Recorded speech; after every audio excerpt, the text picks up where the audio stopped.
Alright guys, welcome back, and if you guys still have questions on top control, please go ahead and ask them and I will do what I can with them. I will be revisiting that probably relatively soon, maybe tomorrow, I don't know, to start going over concepts of working with the gi and different advantages and things that you can do with the gi that you can't do no gi. Just for the few people that may be watching this that do practice in the gi, or looking to start jiu-jitsu or something like that, gives you a little bit more of something to work with that. If I'm a little shaky, it's because it's sunny outside and it's still cold in here, but I wanted to let in some natural light to help with the mood. So we're going to go ahead and we're going to start talking about the guard. And when we're talking about the guard, the way that I define the guard, and no, I've not ever heard anybody else define it this way, it's just, the thing that I see as the one commonality between all the different guard games that are out there. And, there's probably a new guard game invented every year, and has been for a very long time. So my basic definition of a guard is anytime that my legs are between me and my opponent, preventing my opponent from getting on top of me. And the key principles of having a guard, establishing one, and maintaining it really relies on basically a push and a pull, right? So at all times, I need to maintain either a push or a pull. Otherwise, the person's going to be able to start to attack. So when I say a pull, I might be grabbing onto a wrist, and when I've got a wrist grip, I can't really push with that wrist grip, right? So it's just a pull. But if I only have that pull, there's nothing to stop him from coming around, from pinning him and getting on top of me, right? He's just going to be able to climb right up. So a push is going to be like my foot on his hip, or my foot into his bicep when I have that wrist grip, right? And so the concept of that push is so that he can't climb on top of me. But if all I have is that push, well, then he can just start working his way around because I don't have that pull as well. Or he can just run away if I'm in a situation where I'm fighting for whatever reason and I don't want the person to run away.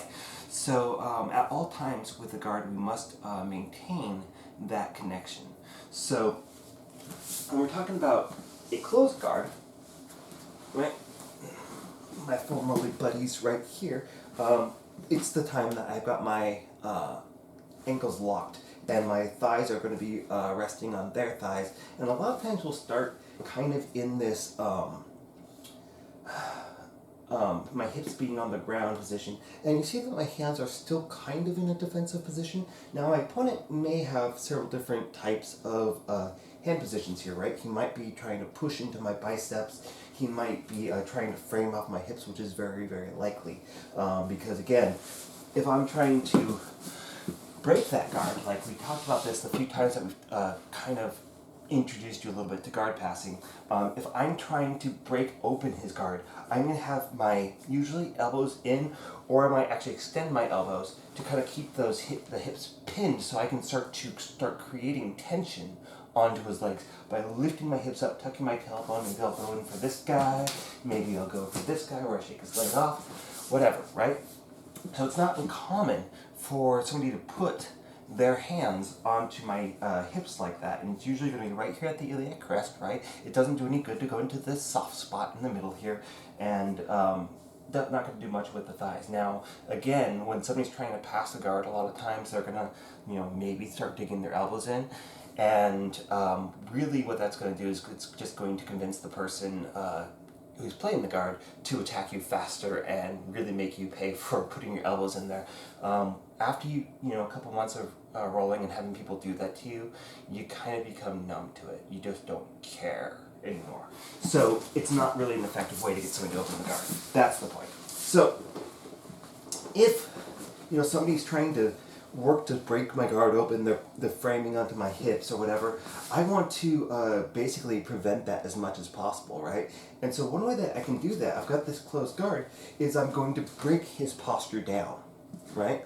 And I'm just pulling him in on top of me, and I'm showing it a little bit wrong there, but it's going to be more like that. So what I'm doing here is a combination of things, right? I don't want to squeeze my knees in and try to crunch them in. I don't have much range of motion. I don't have much power there, right? So what I'm going to do is I'm actually going to have my legs stay flopped open. I've got my boots on, so I've got a nice strong lock here with my legs, so it's not going to be easy to pry that off. If you just have your legs crossed and you're kind of weak with that, it's going to be really easy for somebody to start breaking that guard. So I want to make sure that my boots are on. I'm going to take my knees and I'm going to try to put them into my armpits alongside my body, right? So I'm thinking about drawing my legs into my armpits as much as possible. Now, the other part of this is I might be going from this position where I'm a little bit extended, right? And I'm going to draw my heels in, and where I'm trying to hit is going to be kind of here. I'm not trying to like make a big impact, but I'm trying to draw him forward and kind of constantly keep him on the defensive, right? Because again, this is an attack position for me, but it is a defensive position for him. So he's looking to pass. He's not looking to try to submit me. If you could potentially get a box choke here in Ezekiel, which we covered last week. But the thing is that in order for me to do that, I pretty much could be putting myself into some pretty bad danger myself if I'm trying to go for that box choke, right? There's an arm triangle there, which I don't particularly like, but it is there. There's a cutting arm bar there that I can use.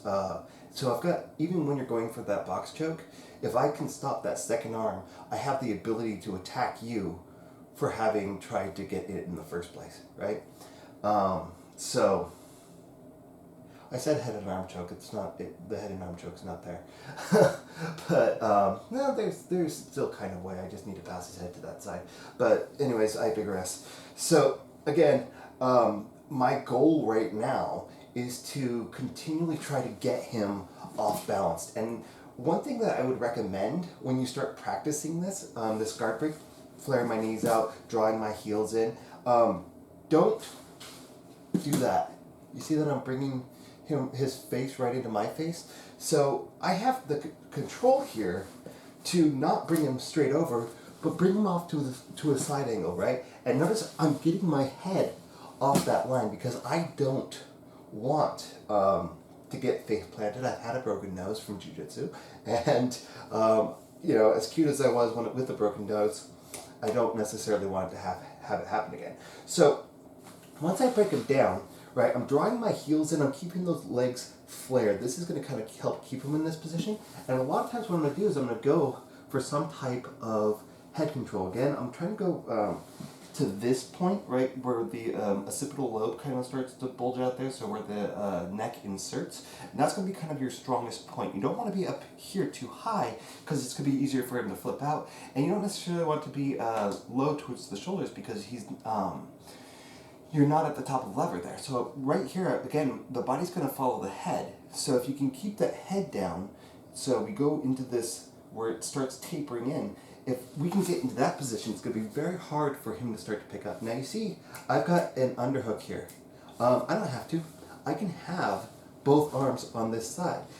Does it have drawbacks? Absolutely. I'm not attacking an arm, and I'm not controlling an arm. He can start pushing off with both arms. He can start building his posture up. Maybe puts his biceps or hands into my biceps and starts to pry them down to the ground. So there's things that he can potentially start doing when I'm in this. Now, I am in this position where I've got the underhook, and this is what I kind of tend to prefer for a lot of reasons.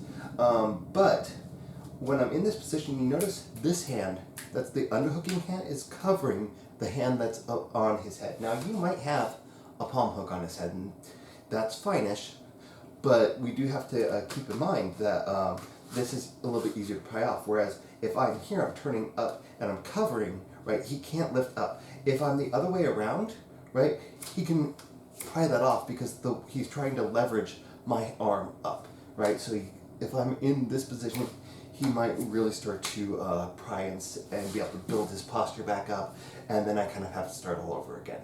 So, if he's got these two here, right, in order to get that underhook, like if I'm just bringing in, his hands might stay on my hips and I might not be able to get that underhook. So I need to potentially swim in. So I'm going to come in here and I'm just going to make a little blade and run it on the inside of his arm. As I break his posture down, I might use this hand to just kind of push that arm off. It depends on how well he's posting. Like if I really can't break it off, I need to start separating these arms off a little bit, right? So I create that pressure, I get rid of those posts, and then I catch as I flare my legs and draw my heels in, right? So again, knees wide, trying to get them all the way in my armpit. My head came off the center line. I hooked this side. I'm not catching the arm on this side. You could, right? I can get this double under, and it is perfectly fine. This is fairly good control, but the drawback is from here. I have nothing I can really do from here, right? I might start working my hooks in so I can start to sweep, but from this double under position, I don't have as many attacks that I can start to set up from here. So I don't necessarily prefer this position, right? So that's kind of why I prefer this. And if I want to start using this arm, I can cut the back of the head. That is an option, and it is relatively strong. It's not as strong as this, right? But it is relatively strong. So I can get that control, and now I have got an arm free to start playing around with it, right? So, it is, and this kind of goes back to what I was saying the other day when we were talking about attacks, is that if I can start stringing together attacks, I'm going to keep him on the defensive, and eventually he's going to be in the position that I want him in order to start to submit him. So, it is perfectly fine when you're in the guard to just really kind of fuck with them and just keep them from being able to start to break open your guard.